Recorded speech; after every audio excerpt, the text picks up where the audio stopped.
The Mississippi Delta has some of the most entrenched, deep-rooted poverty in the country. And you cannot drive across this region without the ghost of civil rights icons speaking to you to finish the job. If you look at Arkansas, Louisiana, Mississippi, Alabama, and Tennessee, and you overlay a map of where slaveholding was concentrated prior to the Civil War, and today a map of where you have the worst jobs outcomes, the worst healthcare conditions, the lowest education attainment, where you have the fewest banks and the most payday lenders and check cashers, they're dramatically the same. Unfortunately, one of the main ways that people climb the economic ladder is access to capital. Well, the Delta, underserved communities, communities of color across the Deep South, are unfortunately capital deserts. If you have a bank in your community, you're more likely to get financing to support your businesses. You're more likely to be able to get a mortgage. But when banks are absent, then an already steep hill gets even steeper.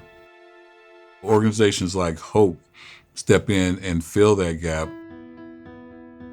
HOPE is a family of organizations, a credit union, a policy institute, and a nonprofit loan fund that exists to make sure that things that people can't control, like race, where they were born, their gender, don't limit their ability to climb the economic ladder.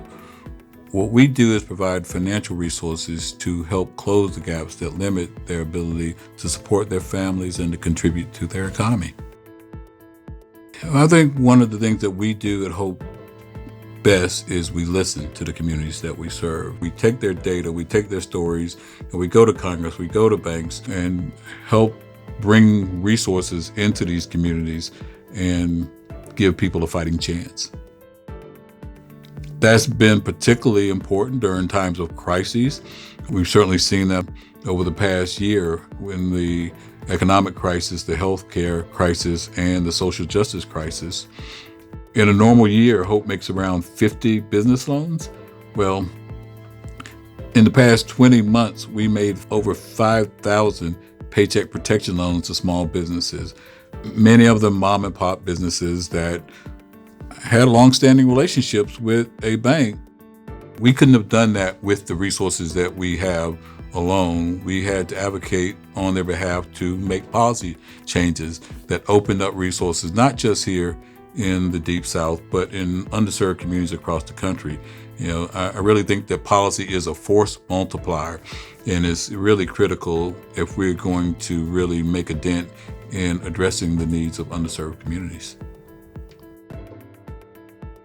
If we close the gap between Black wealth and white wealth, it will contribute $1.5 trillion to the economy. It gives us revenue that can help build infrastructure, clean the climate, and just set us on a stronger path going forward. And so that is not just something that benefits the people who we are directly serving, but it benefits the entire economy.